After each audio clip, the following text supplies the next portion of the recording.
I sit by the phone, but I haven't heard. Both sides, stomach size and diameter. And you know the money's for managers. I know money's for managers. I sit by the phone, but I haven't heard. 2 spots and 10,000 challengers. I know the money's for managers, but goddammit, art is for amateurs.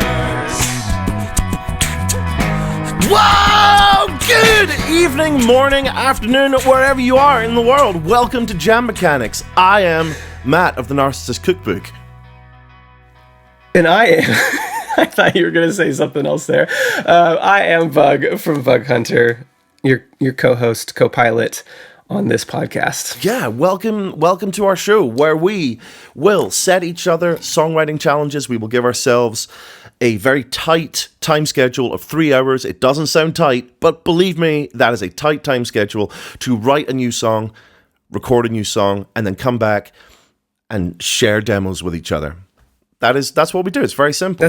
That's what we do here. And every week it is terrifying. Well, this one is notable because this is the first episode that Matt and I have recorded since the podcast launched. Yes. Yeah, but now we know that people are listening to it and they like it. So pressure, turn it up to 11 because that's where we're at. Yeah, at the time of recording, we have released 2 episodes and we have met the first person who was not very familiar with my music or Bug's music, but was familiar with the podcast, who came to our show in Berlin. And that was incredible. Yeah, more of that. Yeah. We also just got back from tour, so we were hanging out with each other last week. So we have some post-tour energy here as well. Post-tour energy makes it sound a lot more hype than it is. Yes. So AKA we're exhausted. Yeah. We're gonna show up here and we're gonna write some great demos. But before we do that, one funny thing that I would like to mention for anybody who's listened to the previous 4 episodes is we do this thing at the beginning of every episode where we say, let's ask each other an icebreaker question to get to know each other. And via the magic of editing, it has sounded like I ask Matt a question. Yeah, and then I just go, great, thanks for the question, Bug. Anyway, on with the show. And then we move on. Because, and here's the truth, Matt's answers have been more interesting than my answers to these questions. And in the interest of just cutting our podcast down to 30 minutes, I have, in the editing booth, cut my answer to the questions every time. Yeah. So if you think that Matt is just very rude, think again.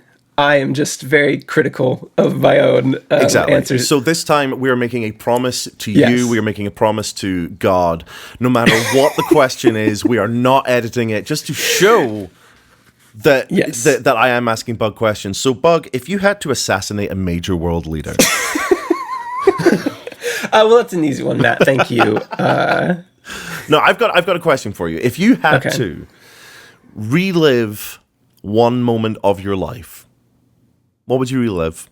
I'm going to say, this is a very cliche answer, but like honestly, my wedding day was one of those days where like, I wish I could relive it, but also relive it like Groundhog Day style in a way that like everybody I knew in like the world that like loved me was all in one room from like all over the country. And I got like 30 seconds apiece with everybody because that's just how it works when you have 4 hours and 120 people that are there for you. So I wish that I could like go back to that day and like talk to everybody for longer. Because it was really, really fun. Thus in the process creating a reality where everyone's just like, why has Bug ignored all of us but only talked to his first grade teacher for 7 hours? Like, I don't know who you invite to your wedding. Yeah. It was only my elementary school teachers. It was just them. I have a question for you. Okay, hit me. Have you returned any purchases recently? Oh, I can also rephrase it as, are you the type of person to return purchases, or do you just like be like, well, it's on me? I am the kind of person to return purchases. Actually, if I bought it from a store, like a store in town, I will turn up and I will say, hey, I bought this. It's shit and I hate it. And they'll say, okay, where's your receipt? And I'm like, I don't have a receipt. And they'll say, okay, do you have the card you paid it with? And I'm like, I paid cash. And just give me cash. Give me cash for these pants. Pay me. I don't know. It works because I think they can see I'm not Yeah. trying to screw them. You are just going around, just turning every store into a pawn shop. Just, I bought this here. Give me money. Yeah, I bought this guitar here. It's like, sir, this is fully a KFC. Great. Okay. Well, I think we got to know each other, and we'll see if my answer stayed in the podcast. I will insist that it stayed in the podcast. So, I got a challenge for you. I got a challenge for you. This is the part where we do that, huh? 2 words. No. First contact. First contact. But. Okay. Oh, first contact with a butt? But, Bug, you are so good at writing these lyrically dense songs. Why? I don't know why. It was a gift from God that No, you I'm did. saying, No, I know what why you are mean. you doing this? In this song, Bug, maybe this is too mean. Bug, in this song, you are only allowed to use 42 different words. You can use those words as many times as you want, but you can only use 42 different words. 42 words. Can you repeat the challenge back to me just to make sure that I got the nuances of it across? Yes. The 2 words are first contact. Brilliant. And the song does not have to be 42 words long, but I'm only able to use 42 unique words. Yes. Does that count plurals? Can I say box and boxes? Is that 2 words? Or is that 1 word? So going into this, I felt like you would have at least one question. And my answer to that question is, what do you think? Personally, I'm thinking plurals is like tenses should not count. Okay. The song's just gonna be like, I ran, I'm running, I run. I will run. Yes. All right. Okay. Show me now how you're going to be fucking up my life. So Matt, this is going to be episode 5. That means that this episode is going to fall on December 18th, I believe. Okay. Which means it is going to be the last episode before a pretty large holiday celebrated around the world. So, Wait a second. I want you. Okay. Okay. Right. Okay. I want you to write a Christmas song. Bug. But Okay. Okay. I want you to misunderstand. Okay. Okay. Right? Is that enough? I want a Christmas song, but I want you to not really get it. Okay. Yeah? Right. The challenge there will Yeah. be not immediately going to Nightmare Before Christmas. Don't go there. Okay. Yes, because But you cannot. yes. Yes, but yeah, I wrote right here, not Nightmare Before Christmas. Okay, so there's one thing. Some of the feedback we gotten is people like to kind of know where our heads are at going into the break. Okay. Do you have what's your gut? What's your gut telling you? Christmas as an only child and a neurospicy person, the idea of when I've been in relationships with people and they've said, "Do you want to come and spend Christmas with my family?" And I would go, under no circumstances. No, for Christmas I go home. I go home to my house where I grew up in, and I do Christmas there. And it's sort of been you cannot argue that point with me. I don't think I've ever spent Christmas with someone else's family. So I'm wondering if there was my brain sort of went there. I don't know. Besides that, I've got like a little twinkling of an idea that may go somewhere and may not. What about you? I have an idea, but I don't want to tell you because I want to surprise you with Oh my idea. god. Okay, fine, great. I'm sure the listeners love that. Yeah, it's really good content for a podcast. Okay. No, I'm excited. Like as I've said, like the challenge for me is setting you songwriting challenges that aren't just me saying, I want to hear Bug Hunter write a song about this. So yeah, I know that by now. Yeah. I feel like I have a great idea for First Contact. I don't know how it'll translate into 42 words. Well, I'm gonna have to see. I'm gonna have to see where I get. Well, we are at about 4:55 right now. So I will you see are. you back here in 3 hours. Yeah, that'd be 3 p.m. for me. Yeah, that'll be 8 p.m. for me. Okay. Now all the listeners know our time zones. Yeah, exactly. I am in standard time zone. Actually, that is true. I don't understand how Britain just said, yeah, we're time zero. Matt, you know how Britain got to be time zero. Anyway, we'll be back here in 3 hours.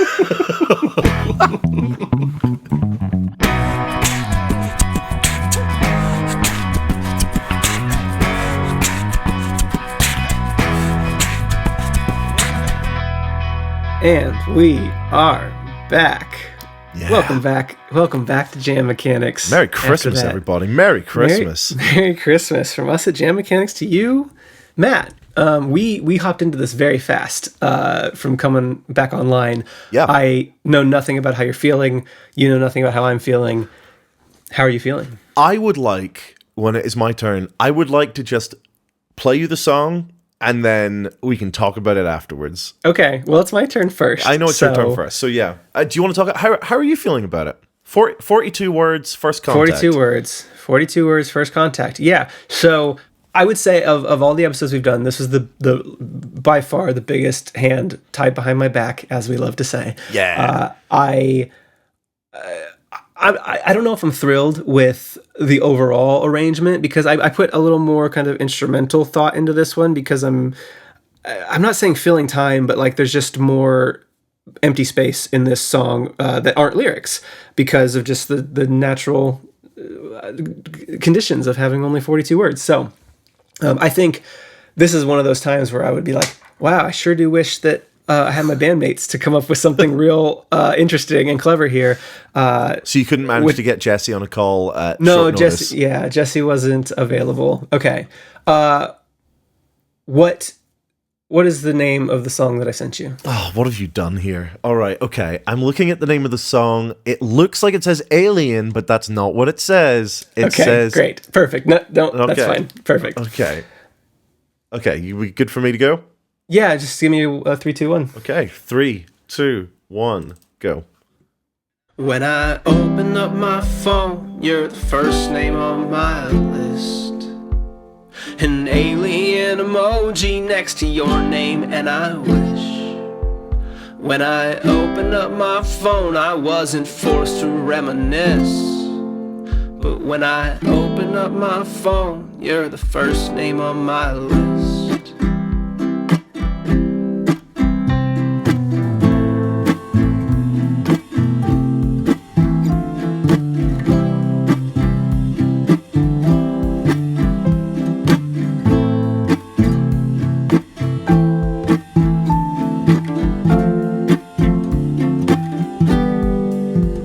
You're the first name on my list when I open up my phone.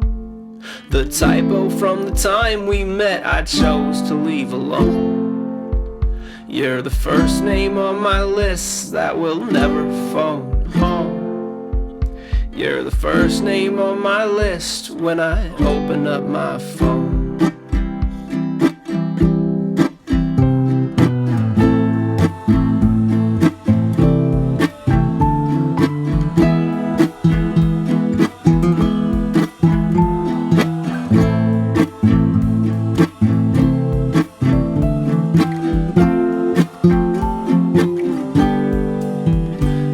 First contact on my list when I open up my phone. The reminder of the time we met, the name I never chose. But Alan alphabetically will not leave me alone. You're the first name on my list when I open up my phone. Yeah, that's really solid. I like that a lot. There's the lyrics. Okay. Immediately, the first thing that jumped out at me was it was unlikely to close the first verse with the lyrics you opened the first verse with. Yeah. But I can't remember who it is. I think it might be John Darnielle from the Mountain Goats who said that when you repeat a lyric, it changes. Like when you say something twice, it will change in meaning. And it moved me hearing, but when I open up my phone, you're the first name on my list for a second time, which I can't account for. Like, I can't account for why that moved me, but that gave me an emotion right away. Yeah. I think it's such a sweet little snapshot. Like, that is the snapshot kind of song is something that I try and write a lot, and it isn't something that you do quite as much. And I feel like you were sort of forced into doing that by having 42 words to choose from. You cornered me. Yeah. This is so nice. This is such a nice song. Thank you. Yeah, I like this. It is so unlike me. It was so hard to do this format because I wrote so there's basically 3 verses to this song. Yeah. And no room for a chorus, baby. Nope. It's more of a refrain. The first verse, and I did all the lyrics to this in a unique word counter that I found online. Basically, this website was just like, it'll just tell you what the unique words, like how many unique words you've used in. And I hit like 25 in the first verse. I was like, I only have like 17 more words to work with for the rest of this song. And so that's obviously the first thing I did was the first line is, when I open up my phone, you're the first name on my list. And so in order to write a song that wasn't crazy repetitive with the rhymes, I reversed that for the second verse, where you're the first name on my list when I open up my phone. Yep. So that gave me just I haven't used any new words, but I give myself a new line to rhyme with.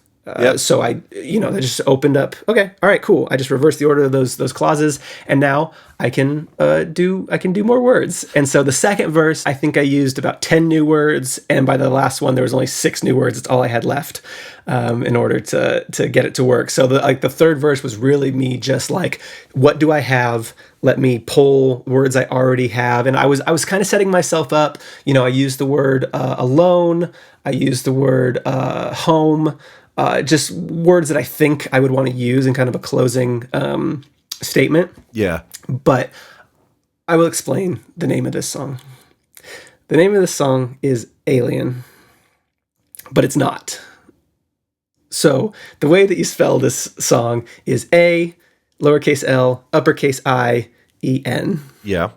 So it looks like Alan. Mm-hmm. And you know what? I cheated, Matt.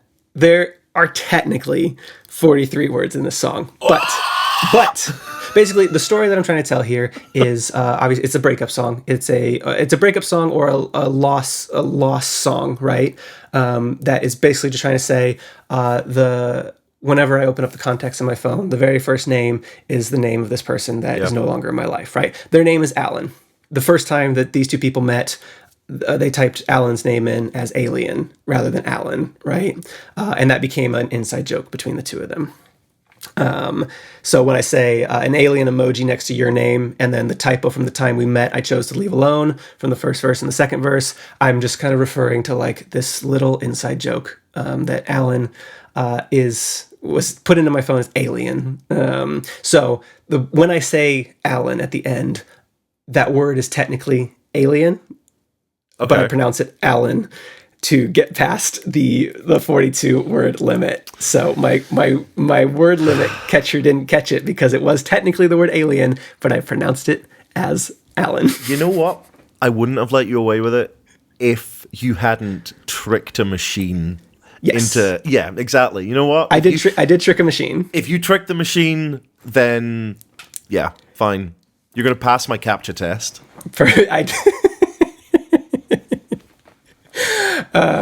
But yeah, I mean, so obviously the idea here was you wanted me to write an alien song because you said first contact. And the thing that I was keeping from you when I said, I have an idea, I'm not going to tell you, it was, I'm going to interpret your first contact as the first contact in your phone rather than first. Of course I'm going to. Because you resolutely refuse to write the song I want you to write. I'm a little shit and I can't help it.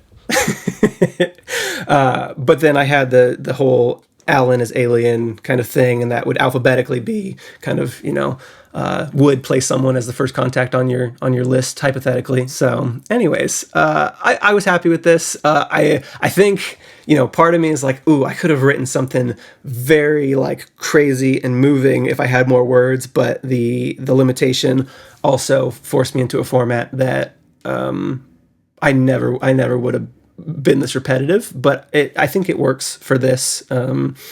It's bare bones, but hopefully it comes across. Yeah, for people listening, there are lessons to be learned, multitudes of lessons to be learned in this song about how to repeat yourself without feeling like you are super repeating yourself without meaning. Because every time this repeats itself, it's adding something slightly different to the meaning. This is awesome. You did a great job. Thanks, I did it. Yeah, very good work. Amazing. Thank you. I'm ready to hear your Christmas song. Yeah, so I don't want to talk about it in advance. I just want to play it and we will bounce off it from there. You just tell me when we're going. Yeah, I'm going to hit play in 3, 2, 1. Hello. We were just wondering if you would write a Christmas song for us. A Christmas song, sure. Yeah. Yes. Traditional, old values. Got it. Yule logs on the fire. Cool. That sort of thing. A return to a golden age. Perfect. So doable. Okay.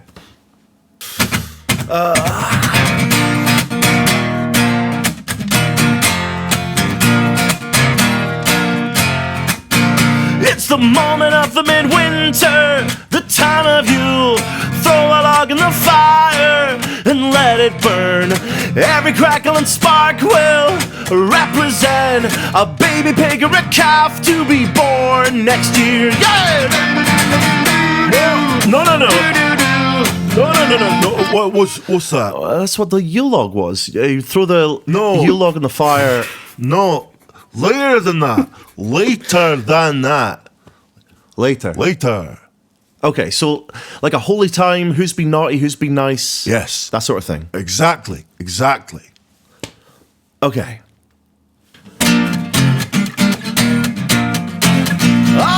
Here it comes across the sky, underneath cover of night. Knows who has been naughty, knows who has been nice. He punishes the wicked, brings good tidings to the pure. So huddle up beside the fire, prepare for the coming of Odin, Lord of Frenzy. Weep for the coming of Odin. No. Fucking what? This is... Odin. Really? I am struggling to understand what you want from me. Okay? Okay. We can do this. This is a result of pure communication on my part. Okay. I'm talking 25th of December. The Messiah is born. Gifts for the children. Are you understanding me at all? Yeah, I get you. You are being perfectly clear.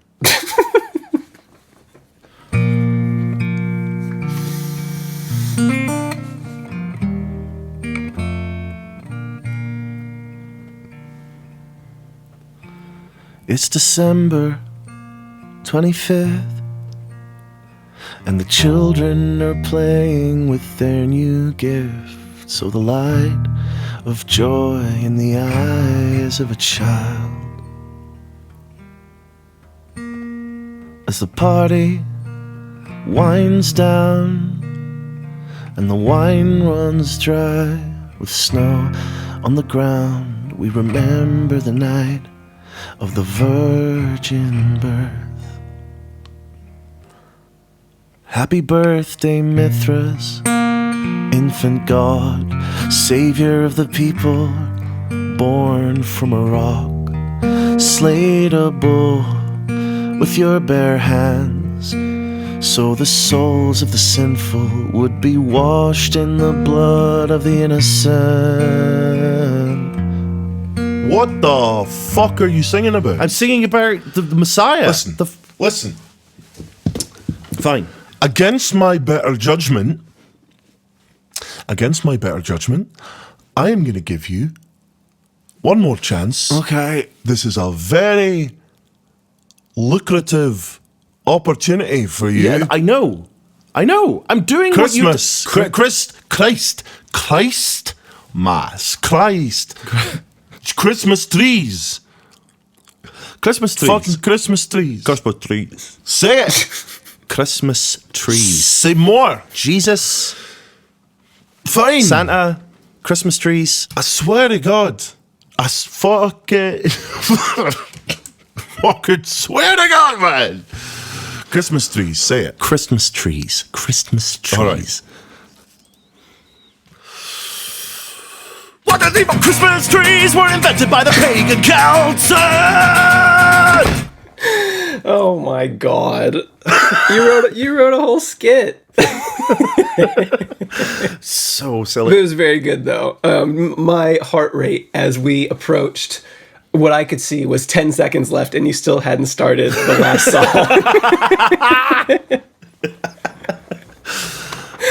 So yeah, basically, I sat down and I came up with that down, and that felt like an old sort of Christmas song for me. Yeah. And I came up with that, and then I came up with the "Here He Comes Across the Sky," which sounds like sort of Jackson 5 sort of number, and then I came up with one that sounds like sort of hymnal. And I was like, I'm not going to be able to make an entire song out of this. It's not going to be satisfying. So instead, I will write 4 bad songs. Yeah. So like all 4 of these were like totally different like melodies, right? Am I imagining that? Yeah. They're all in the same key. They're all in the key of in C. My guitar's tuned down, so it's B flat. The initial idea was just to have it be the same melody. Yeah. And changing, but that was less fun for me. If I had more time and more motivation, what I would have loved is to make these like all fully realized, like not whole songs, but like fully produced sections of songs, you know? Yeah. So let me ask you this.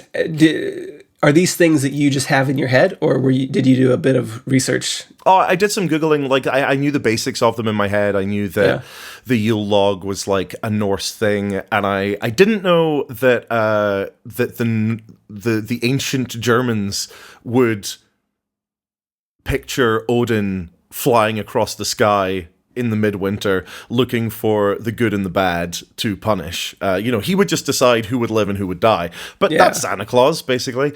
Yeah, that's pretty much what he does. Yeah, and the Mithras thing is reasonably well known about. It's a very similar story to the Jesus myth, and that was fun to write. I was really, really pleased about the the light of the joy, the light of joy in the eyes of a child feels like a line from a 1970s Christmas song in a way that's the kind of Christmas music that I was brought up on. So when I gave you the prompt, my thought was the most obvious path was basically that I think the third song, the kind of more slowed down one, because that's the one that sounds the most like a kind of a traditional Christmas song. Yeah. And so I kind of thought, okay, Matt might go in this direction. So basically you took my expectations and made it just like one piece of your entire thing. And I think individually, I think there are going to be fans of all of these. I think there will be people who are like, I actually really, really liked, that second little bit, and I wish that there was more of it because I'm super, super into this Odin, Lord of Frenzy, weep for the coming of Odin.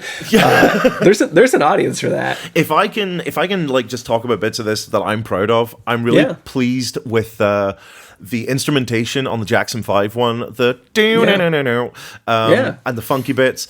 I'm really pleased about the I blew my voice out doing that for like 10 minutes to get enough voices. If I had more time, if I had an idea, I would have been able to make this work. And I didn't have an idea, but I wanted the song to have more of a heart than it did. And when I got to the end, I was like, I could do a satisfying ending here by going back to the Mithras song and having that be an actual an actual song. You know, like I've gotten rid of the person who was pestering me for a specific thing, and now I can go back and sing the song I wanted to sing. Yeah. As a personal thing, I don't love writing comedy songs. Like, it's not. I never thought of myself as like a comedy performer. Yeah. You know, I've got songs like Courtney and Sugar in My Coffee and My Ass is a Dump Truck that feel like comedy songs in different ways. This is whenever I write a comedy song like this, I feel like I've taken the easy way out, and I feel like, you know, I feel like I've cheated a little bit. You're good at it, right? So, you know, I think you probably take for granted how good at it you are. The scariest thing that I do is try to write songs that are funny, because if you write a song that's just a song, then people can just kind of listen to it and enjoy it, right? If you write a funny song and you play it for an audience and nobody laughs at your punchlines, you wrote a bad song. Oh yeah, no, 100%. This is why Yeah. I've never sat down and been like, I have written a comedy song, good for me. Yeah. The closest, the one part of this song that I would go back to is probably the Mithras section. It's the second to last song, the slow one. I could imagine going back and reworking that. I would never play this song live in a million years. You don't want me to do the other voice? Yeah, Big Bear style. People could be chanting for this in the front row, and I would not play this, because this is the closest thing to a comedy song I've ever written, and it can burn in hell. Well, if you're set on not revisiting it, I think that, and maybe I'm just speaking for our listeners, but I am a listener too, and so I can speak for myself. I think going back to any of these ideas and actually fleshing them out into a longer song could be something that if you're dead set on this is not something I ever perform, I think that you'll find somebody wants one of these more fleshed out into a full song that maybe down the line you could. I think this has been the strangest 2 songs that we have come up with. This has been a strange couple of songs. Yeah, no, I'll take both of these. We can't miss. I don't know. I'm gonna tell you, incapable of having a bad jam mechanics. It's impossible to have a bad jam mechanics. Do not email. Don't email. No, don't email. Speaking of emails, we do have emails. Nobody has used them yet. That's not true. I got an email. Did you? I got an email. Was it from me? No, I got an email from a listener. You got an email? I didn't get an email from a listener. I got an email from someone saying, do you accept prompts? I mean, obviously, like, this person's going to know I'm talking about them because they're the only person to email. And I said, but, you know, probably not. We might at some point want prompts from outside of people, but yeah. But yeah, if you want to email me, bug@jammechanics.com. If you want to email Matt, I don't know what to tell you. TNC@jammechanics.com. Feel free. I think we both have Discords that people are in, and that's the primary place of communication. So you can also email both of us at hello@jammechanics.com. Yes. And if you want to download these songs, you can download these songs at jammechanics.com or at jammechanics.bandcamp.com. You can download, you will get in the download the episode and the standalone versions of each song. And you can do that for every song, for every episode we've released so far. And they're free to download, or you can pay what you want if you want to support the show, which helps us do the show. So this is great. Thank you so much for listening. Now that we have put it out there and we're 2 episodes deep and we can see how much people enjoy it, this is more stressful and less pleasant. But more compelling, I think, knowing that we aren't just spending full days doing this and nobody cares or listens. So thank you for caring and listening. Thank you so much, everybody. We will be back in 2 weeks, every second Monday. That's us, Jam Mechanics. Good night. Completely normal ending. And remember...